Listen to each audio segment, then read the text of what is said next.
So when I'm dealing with people that have sporadic income, right, for contracts, music advances, whatever it may be, it's a very specific conversation as to, first of all, who they are, what they're trying to do, and then their understanding of what that looks like for the future. When you're dealing with family offices, when you're dealing with high net worth or ultra high net worth individuals, that's a different conversation depending on how their income is coming in. Is it coming in through an event or whatever it may be?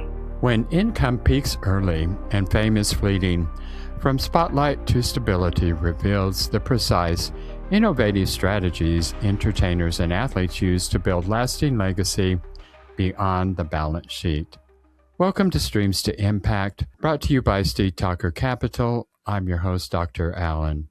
We often find that high-performing professionals are achieving great success in their careers, yet they're still tapped in to the cycle of trading valuable time for dollars.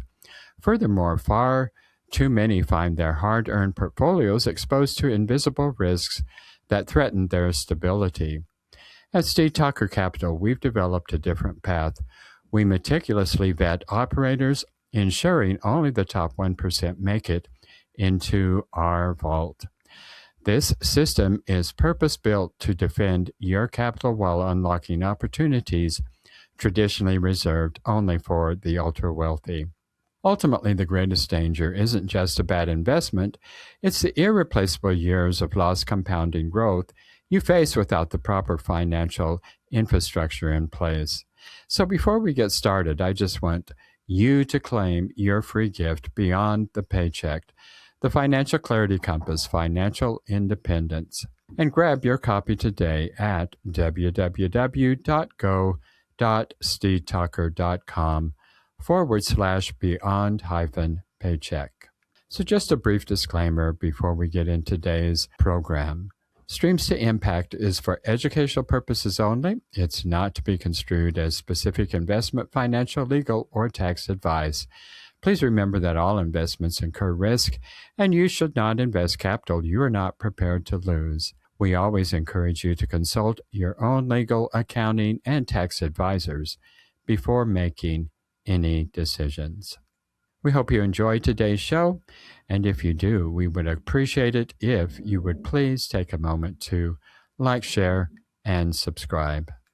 With over 3 decades inside the real-world consequences of sudden wealth, volatile income, and public identity, this advisor has built a career at the intersection of money, meaning, and human complexity.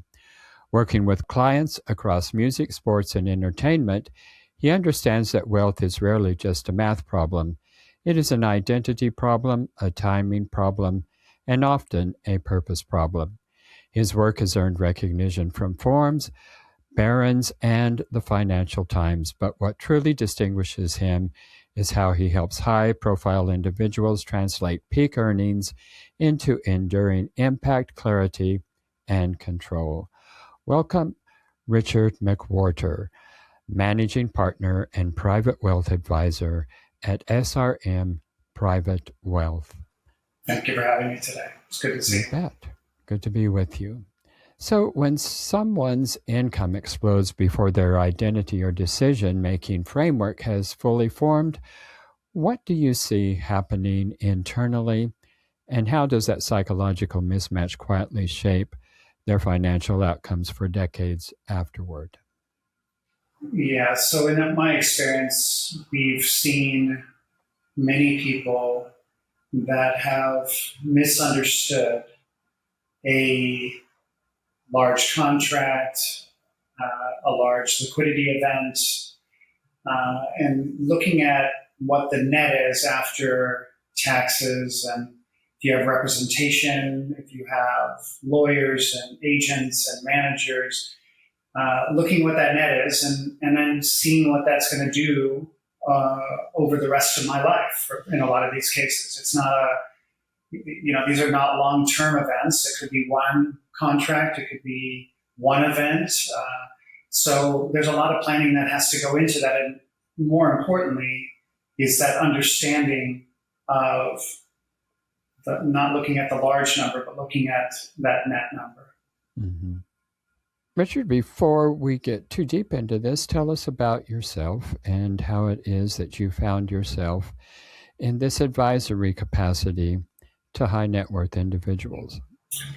So, been doing this since I was 17 years old. I was an intern and then became a receptionist and then became back then we were called sales assistants. I think they're client associates now, and been doing this since I can remember.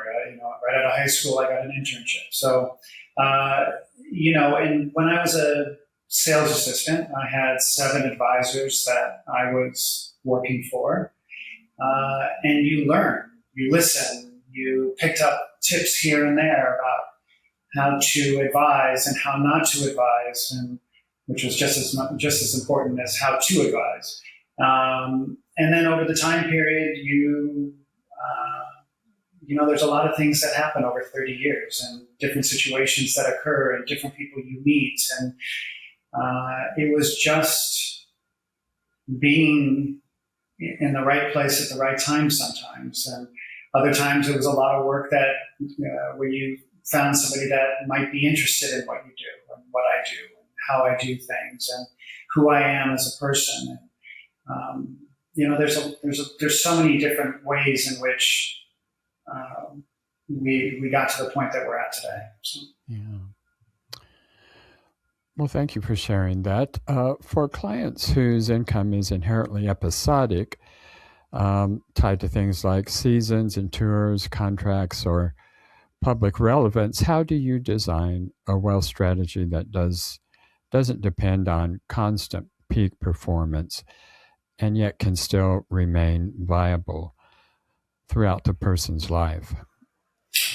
Yeah, so getting to know the person as the person, not the rock star or athlete or whatever it may be, but getting to know them as a human being and trying to understand their spending habits and their spending behaviors and their risk tolerances and trying to understand all that stuff so I can start to design something over time that is going to be forever versus, for a short period of time and then hopefully something else happens.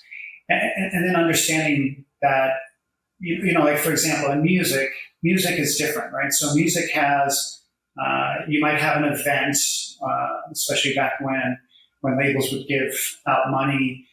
Nowadays we don't see that as much, but when you look at the different revenue sources that come off of a song, and then how do we monetize that over a period of time? Meaning that, do we get it into shows? How do we increase listenership on either terrestrial radio or the Spotify's of the world? And then if you're an athlete, what do you do? What's your, forget about where we're at today, but what's that second win for you, right? What's that second career, or if necessary?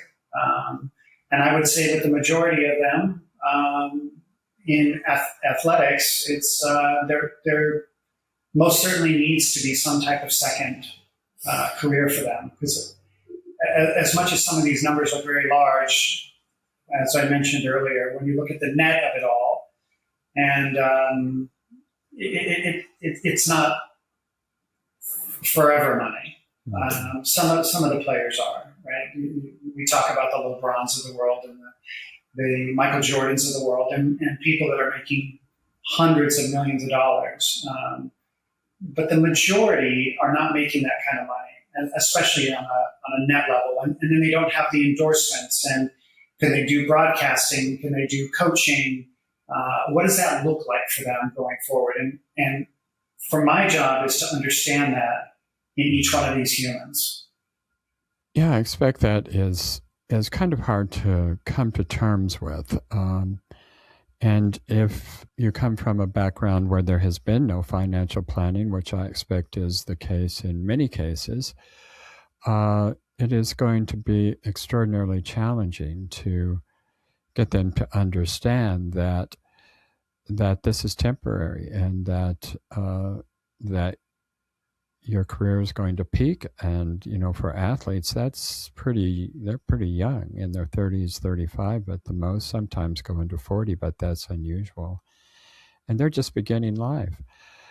And I expect that's really challenging. So, what happens when people don't make those provisions for that second career? How do you help them?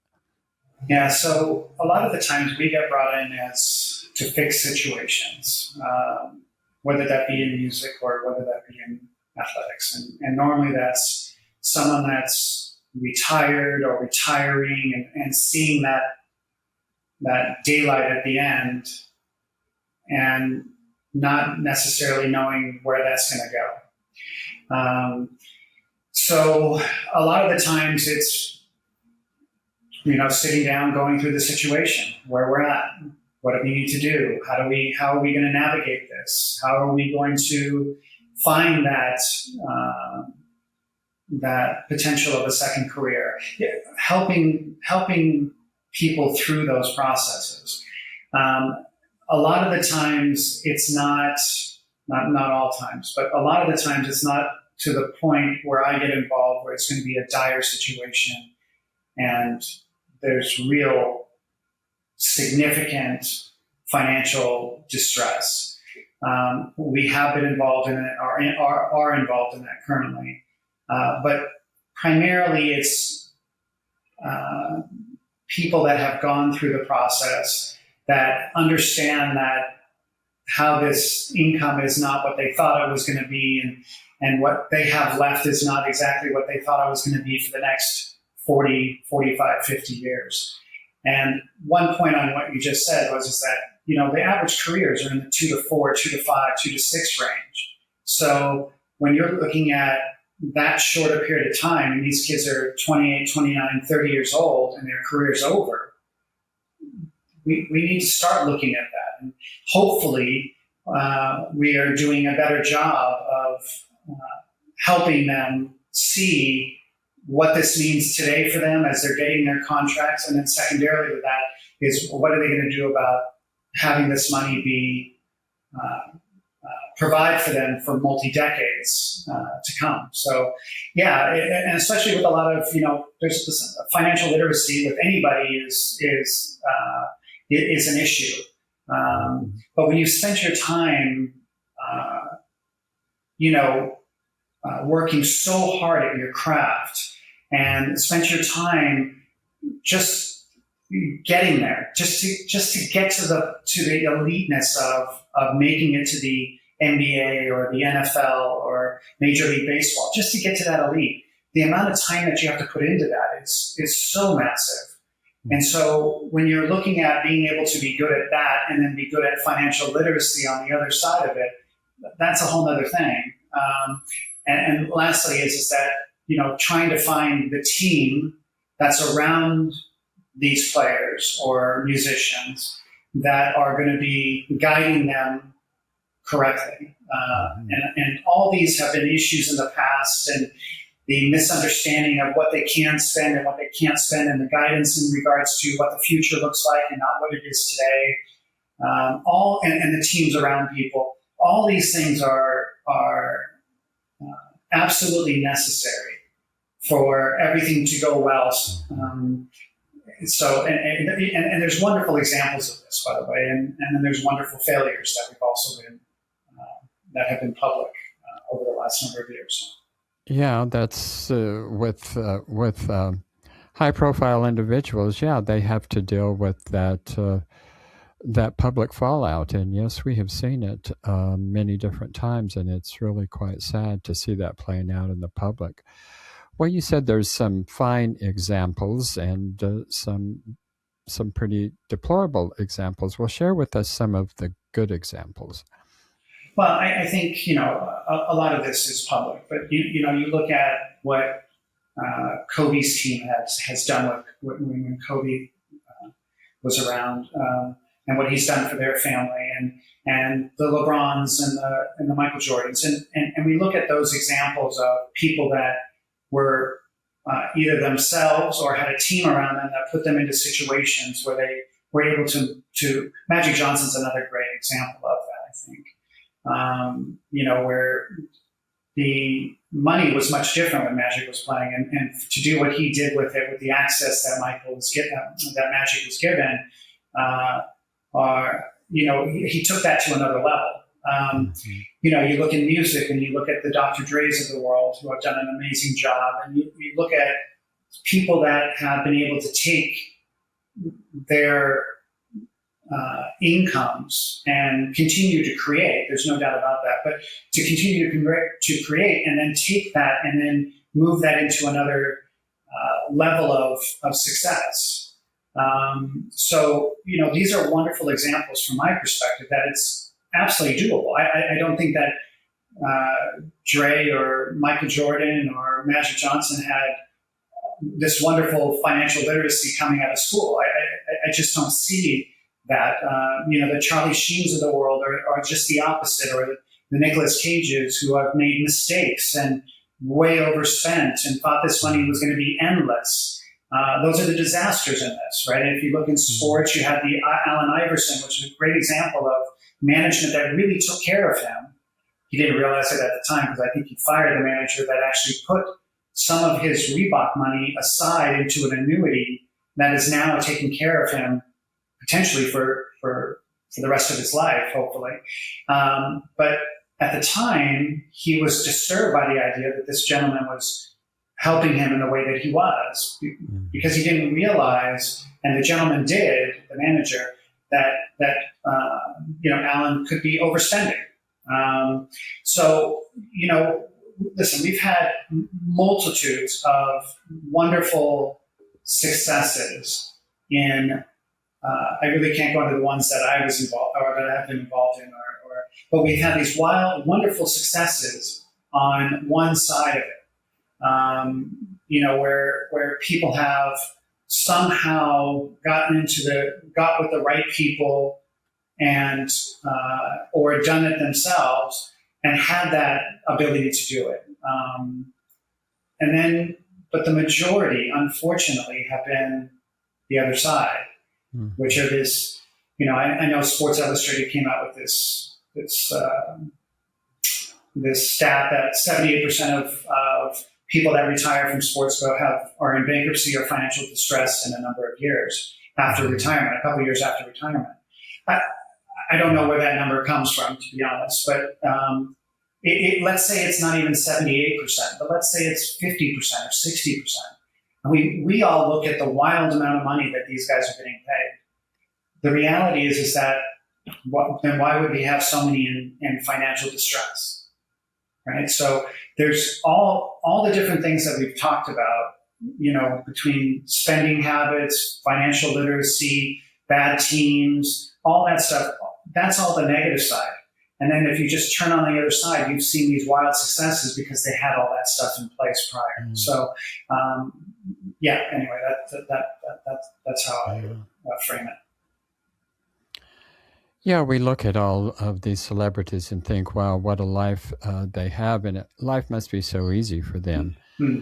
But like you said, they didn't get there by accident. They got there by hours and hours and hours of dedicated work and practice.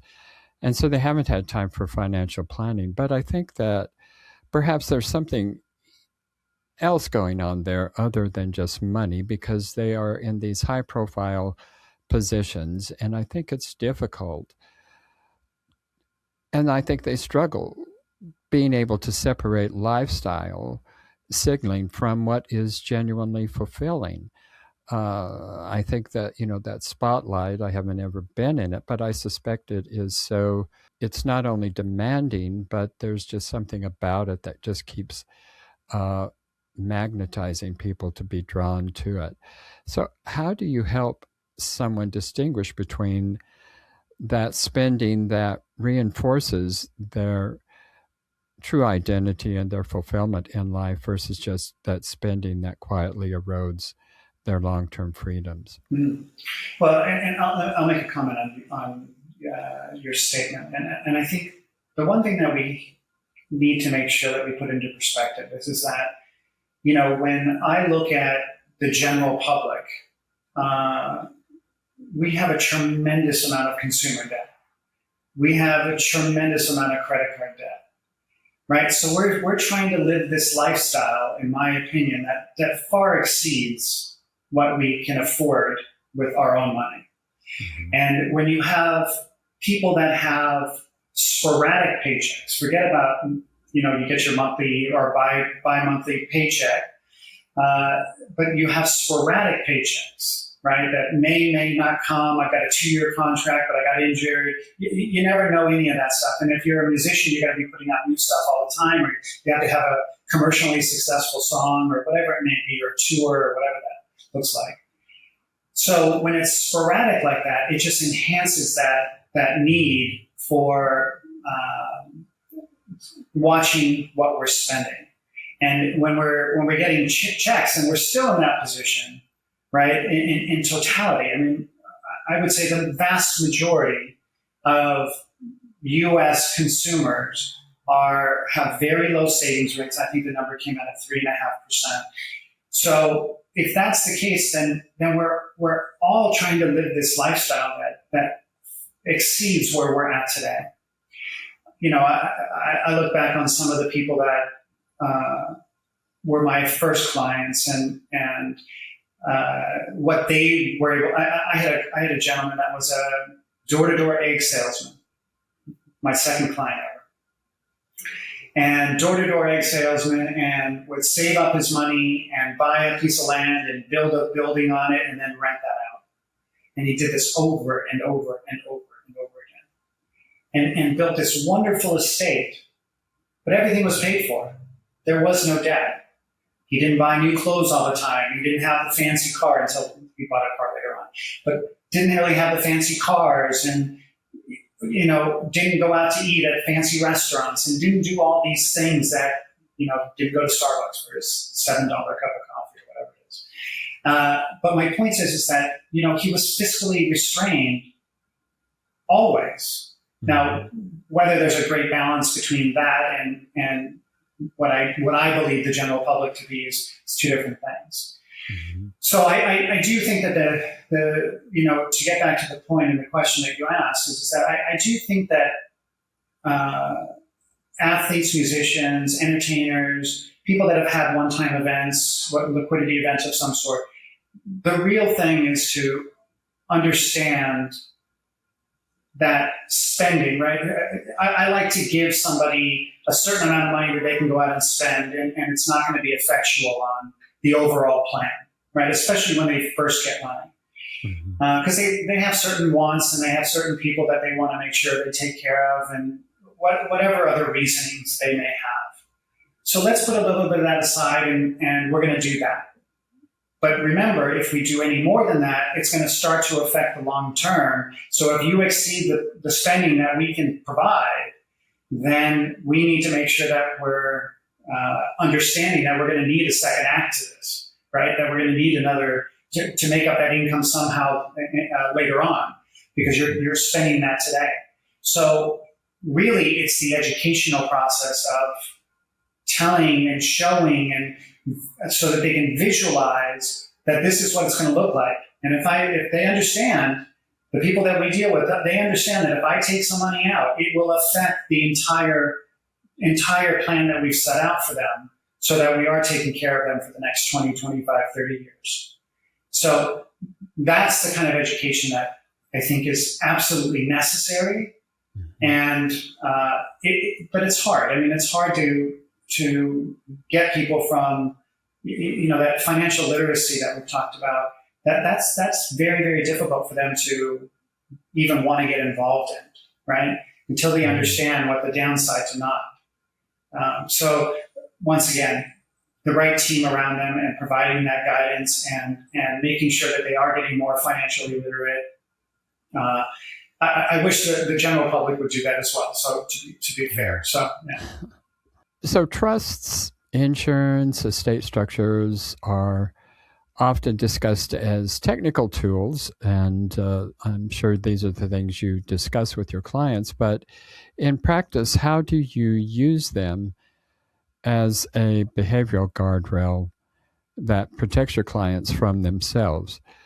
You just talked about the challenges of doing that. What are some examples of how you actually put that into practice? Yeah, so we over the years have led with estate planning, and the reason for that is I think it's the first step that you need to take. Nobody knows how long we're going to be on this planet. Nobody knows what's going to happen, when you're going to be, able to make decisions for yourself financially and health wise. So let's just get that done, right? Let's get your voice into these documents. Let's make sure that all that stuff's in place. Then the second part is that then we look at the way that the estate is structured, right? Do we have stocks? We have bonds? We have real estate? We have commercial real estate? We have private equity? Whatever that we have sports, whatever that looks like. Then we can find the best ways to then reduce or stagnate the growth of the estate depending on the size of that estate. So, for example, we use, for a lot of people that we deal with on the family office space, is primarily real estate people. And so we can do things where you're fractionalizing real estate, so it's reducing the value, and there's all these wonderful discounts that potentially you can apply for, so that once again, it reduces that. So we go through grant to retain annuity trusts. We can go through a multitude of different estate planning tools to see if any of those fit either your thinking or your estate. The last part for me is the insurance part. So the insurance is, we've done everything that we possibly can to reduce it. We still need some protection, and we're going to get some leverage by paying this premium on life insurance, either a term policy or whole policy, and we're going to then cover any type of need that's there at that time. So I come in from an insurance perspective at the very last ditch effort. That's kind of how we go through many of the estates that we work with. Yeah. Well, for our last question, so at any moment when public relevance fades, whether through retirement, injury, or shifting cultural attention, what financial mistakes do you see most often, and what conversations do clients wish they had started 10 years earlier? The spending is the big one, right? So checks are going to keep coming in. Checks are now all of a sudden stop. And now what do I do? So what they should have been doing is when I'm playing, when I'm getting my paychecks, we should be doing things at that time, not being reactive afterwards, but being proactive when we know what's coming in. I hear a lot of the times from a variety of different clients that I'm going to inherit some money. My company might be selling in the next couple of years. All these types of things. For me, none of that's reality. Until it's real, it's not real to me. So I don't do any planning based upon those concepts until they become that reality. So when I'm dealing with people that have sporadic income, right, for contracts, music advances, whatever it may be, when I'm dealing with those people, it's a very specific conversation as to, first of all, who they are, what they're trying to do, and then their understanding of what that looks like for the future. When you're dealing with family offices, when you're dealing with high net worth or ultra high net worth individuals, that's a different conversation depending on how their income is coming in. Is it coming in through an event or whatever it may be? But as I said, I'm not looking for that next contract. I'm looking for today. So a great example of this is that people in, let's say, for example, a showrunner. We do a 3-year, let's say, just for round numbers, 3-year, $10 million deal with whatever ubiquitous streaming platform there is. Mm-hmm. And then what we'll do is I'll say, okay, out of that $10 million, what are we netting after taxes and your management and everybody else? All right, we're going to end up with $7 million, or let's just use that number. So I'm going to say to them, let's put $3 million away into very conservative investments. We're going to put that away. We're going to create a foundation for you. So that foundation is there in case everything else goes away. You lose the other $4 million. We've got $3 million that's set aside for you for hopefully forever, as long as we don't spend it. Mm-hmm. Now, if we get another contract, then I'm going to do the same thing. And that foundation theoretically goes higher and higher and higher. And each time it happens, each time we have an event, then we will start to do that and we'll set some of that aside. Now, hopefully, they see the benefit of that and they want to increase the amount that we're setting aside percentage-wise. But let's say it doesn't. Let's just say it stays exactly the same year after, each contract after contract. Once again, that foundation just continues to grow. So now we're in a spot where we've always got this taken care of. And then, as I said, when the contract stops, when the event doesn't happen anymore, or whatever that looks like, we've now taken care of and put away money and set that aside so that that's their worst case scenario at that point. So one of the methods, there's, once again, when you understand who you're dealing with, when you understand how they think, that's how I have to design things. It's not this wonderful one-size-fits-all. It is very individualized, and it takes time. It really does take time, and I want to stress that. Yeah. So, time and discipline, for sure. For sure. And listening. And listening, yes, indeed. Well, what a phenomenal look into the high-stakes world of entertainment and support finance. Richard has shown us that securing a lasting legacy requires more than just high earnings. It demands strategic insight, creativity, and a forward-thinking vision.